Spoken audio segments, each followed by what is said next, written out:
പാനൂരിൽ bomb നിർമ്മാണത്തിനിടെ ഒരാൾ കൊല്ലപ്പെട്ട സംഭവത്തിൽ കൂടുതൽ പേർ പ്രതികളാകും. 12 പ്രതികളെയാണ് ഇതുവരെ തിരിച്ചറിഞ്ഞിരിക്കുന്നത്. കേസിൽ ഇതുവരെ അറസ്റ്റിലായ ഡിവൈഎഫ്ഐ ഭാരവാഹികൾക്കെല്ലാം ബോംബ് നിർമ്മാണത്തിൽ വ്യക്തമായ പങ്കുണ്ട് എന്നാണ് പോലീസിന്റെ കണ്ടെത്തൽ.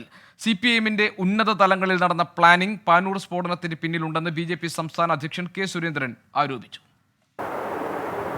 സിപിഎം പ്രവർത്തകർക്ക് ബന്ധമില്ല എന്നാണ് ആദ്യം പാർട്ടി നേതൃത്വം പറഞ്ഞിരുന്നത്. പക്ഷേ ഡിവൈഎഫ്ഐയുടെയും സിപിഐഎമ്മിന്റെയും ഉന്നത നേതാക്കളാണ് ഈ ബോംബ് സ്ഫോടനത്തിന് പിന്നിലുള്ളത്.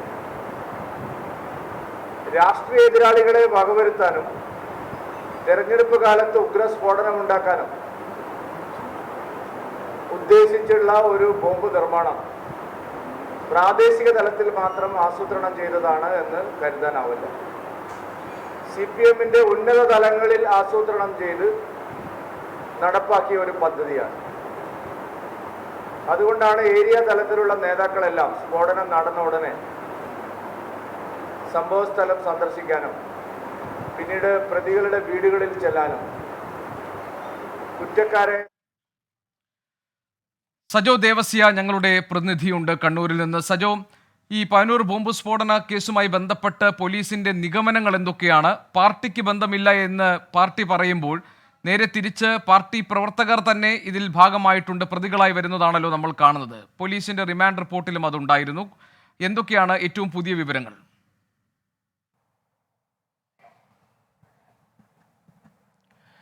ഗോപികൃഷ്ണൻ, ഇതിൽ ഏറ്റവും പ്രധാനപ്പെട്ട കാര്യം, നേരത്തെ മുതൽ CPM ഉന്നയിച്ചിരുന്ന പ്രതിരോധം പാർട്ടിക്കോ വർഗവിഭജന സംഘടനകൾക്കോ യാതൊരു ബന്ധവുമില്ല എന്നതാണ്.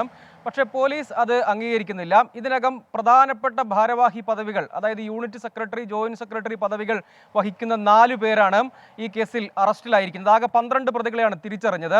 അതിൽ ഈ 4 പേർ ഡിവൈഎഫ്ഐയുടെ ഭാരവാഹിത്വമുണ്ട്. ബാക്കിയുള്ളവർ ഡിവൈഎഫ്ഐ അംഗങ്ങളോ CPM അനുഭാവികളോ ആണ്. അതായത് പ്രതികളെല്ലാവരും CPM അനുഭാവികളാണ്, ഡിവൈഎഫ്ഐ പ്രവർത്തകരാണ് എന്നതാണ്.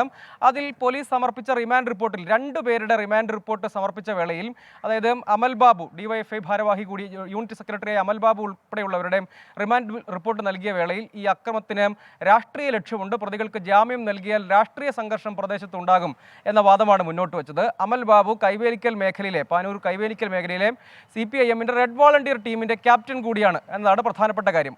ഇതോടൊപ്പം പോലീസ് ഇപ്പോൾ പരിശോധിക്കുന്ന ഒരു കാര്യം, വളരെ സുഗമമായി ബോംബ് നിർമ്മാണത്തിന് പ്രതികൾക്ക് സ്ഫോടക വസ്തുക്കൾ ലഭ്യമായിട്ടുണ്ട്.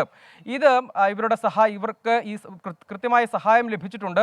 സ്ഫോടക വസ്തുക്കളും ആവശ്യമായ മറ്റ് അസംസ്കൃത വസ്തുക്കളും കൃത്യമായി ലഭിച്ചിട്ടുണ്ട്. അതിന് കൂടുതൽ പേരുടെ സഹായം ലഭ്യമായിട്ടുണ്ട് എന്നതാണ് അന്വേഷണ സംഘത്തിൻ്റെ കണ്ടെത്തൽ. ഇത് കേന്ദ്രീകരിച്ചാണ് അന്വേഷണം.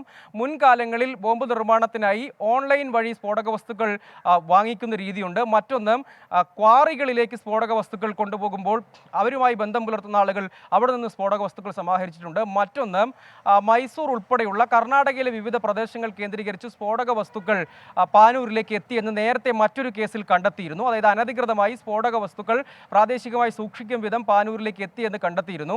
ഈ 3 സാധ്യതകളാണ് പോലീസ് പരിശോധിക്കുന്നതിന്. ഇത് പ്രധാന ആസൂത്രകൻ എന്ന് പോലീസ് കണ്ടെത്തിയത് ഡിവൈഎഫ്ഐയുടെ മറ്റൊരു യൂണിറ്റ് സെക്രട്ടറിയായ കുന്നോത്തുപറമ്പ് യൂണിറ്റ് സെക്രട്ടറിയായ ഷിജാലാണ്. ഷിജാലും അമൽ ബാബുവിനും ഒക്കെ ഈ കേസിൽ വ്യക്തമായ പങ്കുണ്ട് എന്ന് ഇതിനകം കണ്ടെത്തിയതുമാണ്. ഷിജാലാണ് പ്രധാനമായും ഈ സ്ഫോടക വസ്തുക്കൾ സമാഹരിക്കുന്നതിനടക്കം നേതൃത്വം നൽകിയതെന്ന് പോലീസ് നേരത്തെ കണ്ടെത്തിയതാണ്. ഷിജാൽ പക്ഷേ വ്യക്തമായ ഉത്തരങ്ങൾ നൽകിയിരുന്നില്ല. സ്ഫോടക വസ്തുക്കൾ പ്രാദേശികമായി ശേഖരിച്ചു എന്നാണ് പറയുന്നത്. പക്ഷേ അതിൽ പോലീസിന് കൂടുതൽ സംശയങ്ങളുണ്ട്. അത് കേന്ദ്രീകരിച്ച് വിശദമായ അന്വേഷണത്തിലേക്ക് പോകും. മറ്റൊന്ന്, CPIMന്റെ മറ്റൊരു പ്രധാനപ്പെട്ട വാദം, സന്നദ്ധ പ്രവർത്തകർ കൂടി അറസ്റ്റിലായത് എന്നതാണ്. ആ വാദം പോലീസ് പൂർണ്ണമായും നിരാകരിക്കുകയാണ്. ഗോപികൃഷ്ണൻ. സജോ ദേവസ്യാണ് വിവരങ്ങൾ നൽകിയത് കണ്ണൂരിൽ നിന്ന്.